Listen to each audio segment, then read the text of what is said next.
එහෙත් අද කෙතරටද බොරු පරිසයක් තමයි අප දෙදෙනා කොහේ හෝ දිල්ලියක් යන බව ඔබට සිතනු ඇත. සෑම පිරිමි ළමයෙකුගේම තීරණය වන්නේ ගමනක් යන විට ඔවුන් ඉස්තරම් හෙල්මටයක් පැළඳීමයි. නමුත් ඔවුන්ගේ ගැහැණු ළමයාට ලබා දෙන්නේ කස්කබල් හෙල්මටයකි. මේ ගමන යාමට සුදුසුම වාහනය ලෙස මා දකින්නේ මෝටර් බයිසිකලය වේ. අපිට වෙනත් වාහනයක් නැති නිසා ඉරිසියාවට කියන ලද්දක් නොවේ.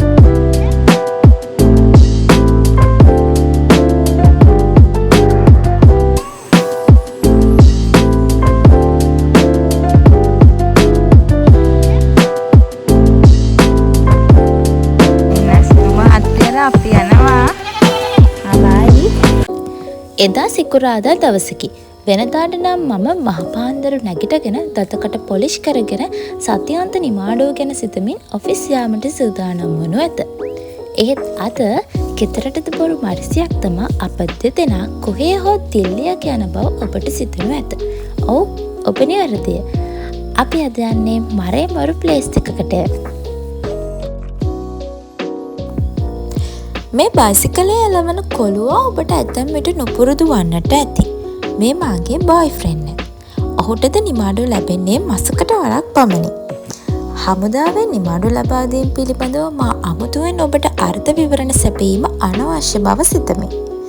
කෙසේ හෝ එලෙස ලබාගත් නිමාඩුවේදී අප දෙදෙනාගේම පරම බලාපොරොත්තු වන්නේ කොහේ හෝ කරක් ගැසීමට. ඉතින් මේ යන්නේද අන්න ඒ වගේ ගමනකි.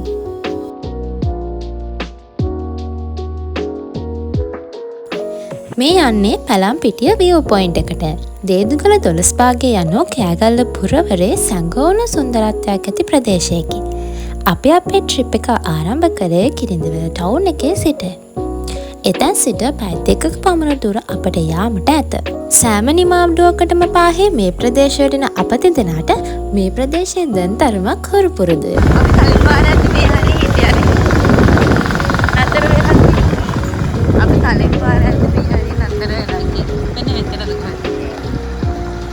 මාගේ මතකය අනුව මේ අප එහිදී ලබාගත් ඡායාරූපය වේ. අහෝ, මාගේ එකල කොණ්ඩේ දකින මාහට දැන් පපුවේ අමාරුව සෑදෙනු ඇත.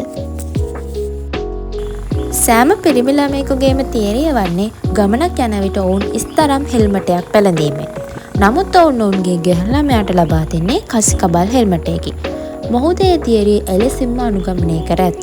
මේ ඉබි කට්ටක් වැඩි කස්කබල් හෙල්මටය නිසා මා විඳින දුක් වේදනා කීමට ගියහොත් මේ බ්ලොග් එක දුකින් පිරී ඉතිරී යනු ඇත.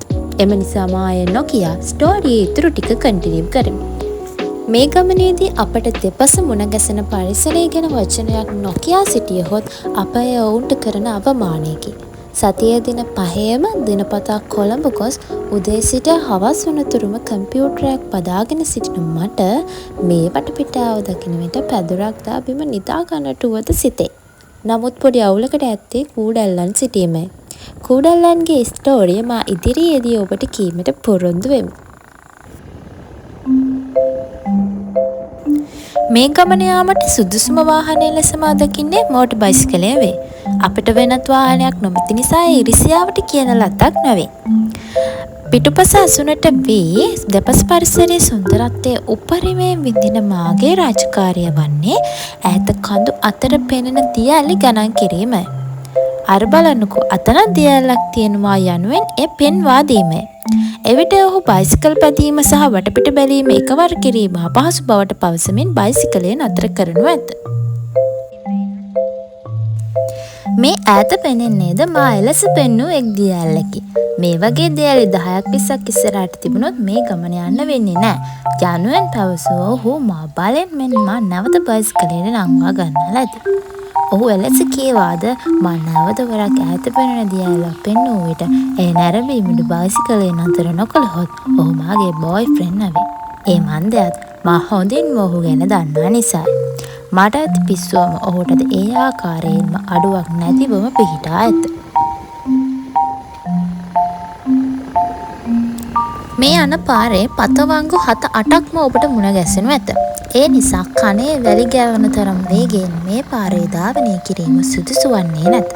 ඔබ එසේ කරන්නේ නම් ජයරත්න ටුවර්ස් සමග මේ ගමන යාමට ආරම්භ කිරීම වඩාත් උචිතයි. මා කීවේ සත්‍යයකි. බෙල්ලට ගැටපිට ගැට වැටෙන තරමේ වංගුවද මෙහිදී දැකගත හැක. මේද එවැනි වංගුවකි. කෙසේ හෝ අපි දැන් ගමනාන්තයට ළඟා වී ඇත. මා කලින් කී පරිදිම ඔහු නැවත වරක් බයිසිකලය නතර කරන ලදී. ඒ ඈතින් පෙනෙන කඳු වළල්ල නැරඹීම සඳහාය.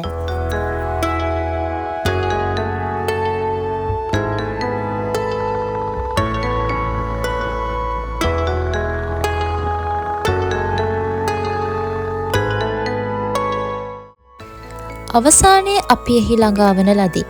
අපව පුදුමයට පත් කරමින් ගිය වසරේ අප මෙහි පැමිණෙන විට නොතිබුණු දේවල් රාශියක් අද මෙහි ගොඩනගා තිබුණි.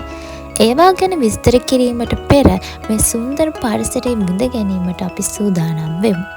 view point එකේ සිට බලන විට මේ ඇති රමණීය, සුන්දර, ශාස්ත්‍රීය, නිල්වන්, හරිත වර්ණයෙන් යුත් පරිසරය ඔබට දිස්වනු ඇත. අම්මා කොටින්ම කියතොත් මට මේ විස්තර කිරීමට තවත් වචන නැත.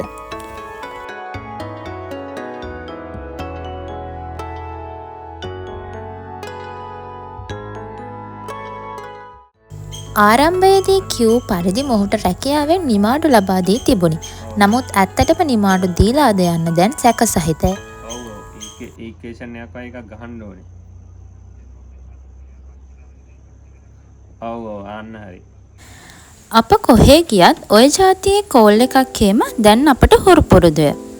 ඒ කෝල් එක අවසන් වනතුරු මා ගිය අවුරුද්දේ මෙහි පැමිණෙන විට දැක ගැනීමට තිබූ දේවල් ඔබට විස්තර කිරීමට තීරණය කළෙමි. ගිය වසරේ ජූලි මාසයේ අපි මෙහි පැමිණියෙමු. එහිදී මෙවැනි ඉදිකිරීමක් නොතිබුණු අතර නිකම්ම පාරායිනේ සිට ඈත පෙනෙන පරිසරය නරඹන ලදී.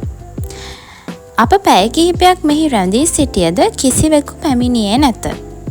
මේ අප එදා කිසිවෙකුත් නොමැති විට රොමැන්ටික් වීඩියෝ එකක් ගැනීමට ගොස් චොර වූ අවස්ථාවකි. නමුත් අද ඊට වඩා හාත්පසින්ම වෙනස්ය. බොහෝ පිරිසක් මෙහි පැමිණෙන බවට පෙනෙන්නට ඇත.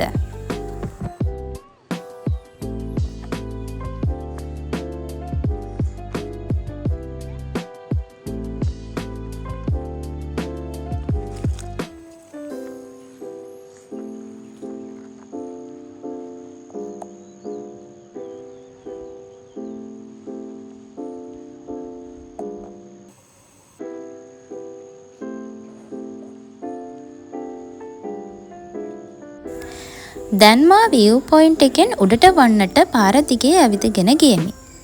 මාගේ සංකුට්ටා පාරේ ඈතට වන්නට සිටිනු දැක මාද එතනට ගියෙමි. එතන තරමක් තනකොළ වලින් වැසුණු බිමකි. එතනට වී ඈත බලමින් කෝලම් කරමින් විනාඩි කිහිපයක් අප සිටගෙන සිටින්නට ඇත. මද වේලාවකින් මාගේ කකුලේ සීතල යමක් ස්පර්ශ වනු දැනුනි. අහෝ දුකකි. ඒ කූඩැල්ලකි. මා හට උන් හිටි තැන් අමතක විය. යටිකිරියෙන් බෙරියන් දුන්නේ නයෙක් පොළගෙක් කකුලේ එල්ලී සිටින්නාක් මෙනි. ඌ කූඩැල්ලෙක් බවත්, ඉතා කුඩා බවත්, ලේ පොඩ්ඩක් බීවාට කමක් නැති බවත් මා හොඳින් දනිමි. නමුත් ඌ මාගේ ඇඟේ එල්ලී සිටින විට මට දැනෙන අප්‍රසන්නතාවය ඉවසාගත නොහැක. දැන් ඉතින් උදේ හවස කූඩැල්ලන් දකින ඔන්ව නිවසට අඬගසා තේ එකක් බොන්න දෙන තරමටම ෆිට් උදවිය මෙයට එක එක දේවල් කීම සුදුසු වන්නේ නැත. ඒ මන්දයත් මා ජීවත් වන පරිසරය තුර කූඩැල්ලන් දැකගත නොහැකි නිසාය. මේ ඔබ දකින්නේ view point එකෙන් පිටුපසට වන්නට ඇති පරිසරයයි. කිහිප දෙනෙකුට එකවර රැඳී සිටිය හැකි සමර් හට් එකක් වැනි ඉදිකිරීමක් මෙහි පවතින අතර ගියවර අප මෙහි පැමිණෙන විට දක්නට නොතිබුණි. නමුත් ඒ ඉදිකිරීමෙන් තිබුණි. මෙතනින් උඩට වන්නට ඇති පාරේ කන්දේ තවත් ඉහළට යා හැක. කේකේ ඉන්න මොකටද අනේ? ඔන්න අපද කන්දේ ඉහළට යාමට පටන් ගන්නා ලදී. අම්මා ලස්සනයි.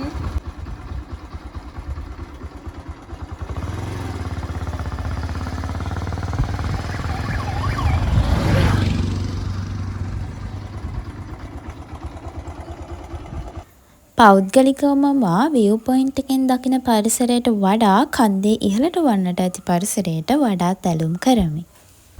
ඔනේ ඔන්නේ එළුවන් දකින විට මෙතරම් පොදුවීමට තරම් හේතුවක් නොවුනද මා සහ එළුවන් අතර ඇත්තේ අප්‍රමාණ බැඳීමකි. මා කුඩා කල අපේ අසල්වැසියන් විසින් එළුවන් දෙදෙනෙකු හැදූ අතර ඔවුන්ට සඳමාලි සහ රොබර්ට් ලෙසට නම් තබා තිබුණි. සඳමාලි සහ රොබර්ට්ගේ හපංකම්, නෙයි නාඩගම්, ජඩ වැඩ ඔක්කොම අත්විඳ ඇති මාහට අදටද එළුවෙකු දකින විට මුලින්ම සිහිපත් වන්නේ ඔවුන් දෙපළවය. ඒ තරමටම ඔවුන් මගේ සිතට කා වැදෙන ලෙසට සමීප වී තිබුණි. සඳමාලි බොහෝ විට තැම්පත් ආදරණීය චරිතයක් වුවද ඇගේ පුතණ්ඩියා වූ රොබර්ට් පෝරිසාදයෙකි. ජෝඩුවත් එක්ක ඇවිදින්න ඇවිල්ලා වගේනේ, පරිස්සමින් යන්නේ හෙනම් කියන්නක් මෙන් ඌ හිස ඔසවා බලා නැවත වරක් කොලාහුරක් මැෂින් එකක් මෙන් වැඩ කරන කටතුරට පුරවා ගන්නා ලදී.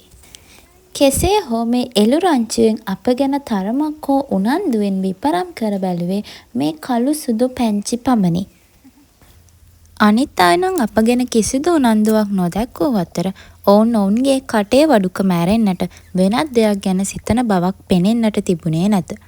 විශේෂයෙන්ම මෙන්න මේ උත්තමාවිය සෑහෙන්න හිතට අරගෙන ජීවත් වන බව පෙනෙන්නට තිබූ අතර ඇතැම් විට ඇගේ ශරීර වර්ණය නිසා ඇය මෙතරම් උඩගුව සිටිනවා විය හැක. කොහොම නමුත් ඔවුන්ගේ මේ මලකෝලම් මට හොඳින් හොරු පුරුදු නිසා මා මෑයට කොතරම් කතා කරද මෑ අහක බලාගෙන සිටියා වුවත් එයින් මාගේ සිත රිදුනේ නැත. කෙසේ වුවද එළු ජාතකයේ දිගහැරීමට ගියහොත් මේ බ්ලොග් එක කොතනින් කෙලවර වේදෝ මටම සිතාගත නොහැකි නිසා නැවත වරක් මා කියාගෙන ආ ස්ටෝරිය කන්ටිනියු කරමි.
කොහොම හරි අපි පැය කිහිපයක් මේ පාරේ ඉහළට පහළට ගිය වාර ගණන මට දැන් මතක නැත.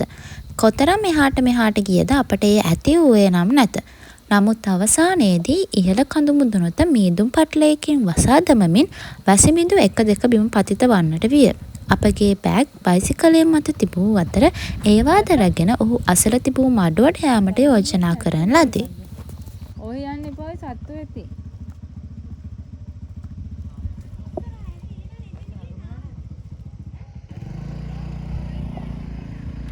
බයි නෑද?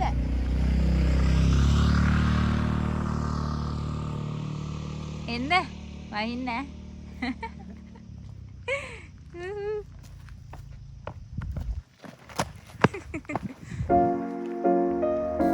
අපි ආතල් එකේ සිටිනු දැක එය ඉවසාගත නොහැකි වූ වැහි දෙවියා අපිට කෝචෝක් එකක් කළ බවට අප සිතමින් නැවත බයිසිකලයෙන් මතින් අපේ බෑග් තැබීමට ගියමු. නමුත් මෙහි එන ඔබට අප දෙන උපදේශය වන්නේ සවස් 2 පමණ වන විට ආපසු යාම සුදුසු වන බවය. විශේෂයෙන්ම වැසි සමයක නම් සවස් 2 පමණ පසුවත් මෙහි රැඳී සිටියහොත් ඔබට බඩු බනිස් වනු ඇත. ඔයාදනු පරහට තමා සම්මතයේ පීටා සිත කියා යනුවෙන් ඔබ කියමනක් අසා ඇත. ඒ අනුව යමින් අපිට සවස 2 පමණ වන විට ආපසු ඒමට පිටත්වීමට සූදානම් විය. නමුත් සිදු වූයේ අනපේක්ෂිත දෙයකි. අප මෙතෙක් දුටු පරිසරය සම්පූර්ණයෙන්ම වෙනස් කරමින් මුළු පරිසරයම මීදුමෙන් වැසී යන්නට විය. අප දෙදෙනා ඒ මායාකාරී වටපිටාවට නැවත වතාවක් ගොදුරු විය. අප ගැන මෙතෙක් වේලා කිසිදු තැකීමක් නොකළ එළු රංචුවද අපට නොසෑහෙන්නට අනතුරු ඇඟවීම් සිදු කරන ලදී. අවාසනාවකට මෙන් අපට ඒ මොහොතේ ඒ කිසිවක් ගැන දැනුනේ නැත. මේ අපට බඩු බනිස් වීමට පෙර අප ප්‍රීතියෙන් සිටි විනාඩි කිහිපය වේ.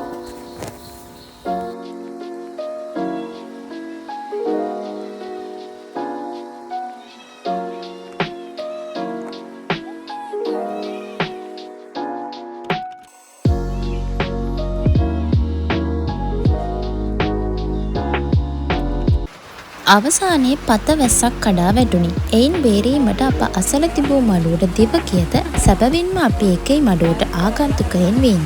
මක්නිසාද දැනටමත් ඒට අයිතිකරුවෙකු සිටි නිසාය. අප එහි රැඳී සිටින අතරතුර තවත් අයෙකු දළු මඩුවට පැමිණි අතර ඔහු එළුවන් පලවා හැරීමට කටයුතු කරන ලදී.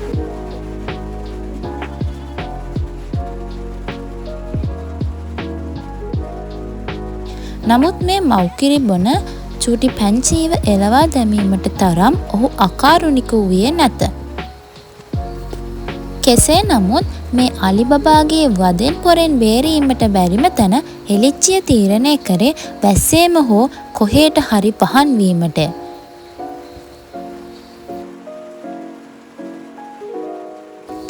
අනිත් දවසේ එනකොට කොහොඹකල ටිකක් කාලා එන්න ඕනේ. මේ ලොකු ළමයින්ට මොන කිරිදානේ යයි කියමින් එලිච්චිය වැස්සේම පල්ලම් බසින්නට විය. මෙයාලගේ මේ විගඩම් බලමින් අපි විනාඩි 15ක් 20ක් පමණ දළු මඩුවේ රැඳී සිටියෙමු. තරමක තද වැස්සක් ඇද හැලුණු නමුත් වැස්ස පායන ලකුණු දක්නට තිබුණි.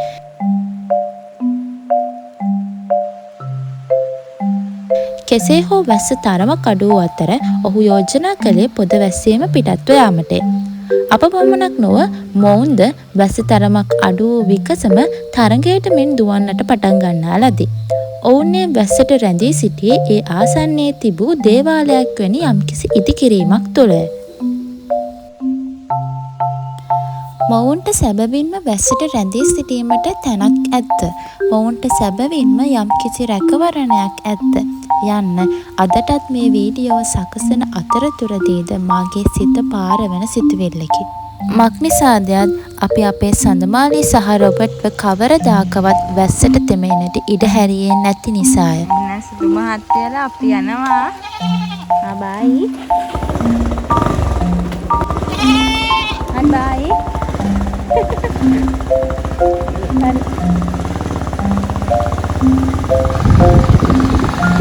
අපට පල්ලම් බසින්නට හැකි වූවා පමණි. නැවත වතාවක් මොර සූරණ වැස්සක් ඇද හැලුණි. ඔබ කලින් දුටු පරිසරයේ හා දැන් දකින පරිසරයේ වෙනස ඔබට දැන් මනාව පසක් වනු ඇත. අප පැය භාගයක් පමණ සමහට්ටකේ රැඳී සිටියද වැස්ස තරමක් අඩුවන ලකුණු හෝ දක්නට නොලැබුණි. අවසානයේ අපි වැස්සේම ඒමට පිටත් වීමු. අප මෙහි එන විට දක්නට නොලැබුණු දිය පහරවල් දිය ඇලේ පාර අයිනේ මතු වී තිබුණි. එතරම් තදින් වැස්ස ඇද හැලුණි. මා මෙවැනි අත්දැකීමක් ජීවිතයේ ලද ප්‍රථම අවස්ථාව විය. අප පැය 2කමාරක් පමණ මහ වැස්සේ කිරිදි වැලට ළඟා වීමු. එසේනම් මෙතෙක් වේලා අප සමග රැඳී සිටි ඔබට බෙහෙවින්ම ස්තුතිවන්ත වෙමු.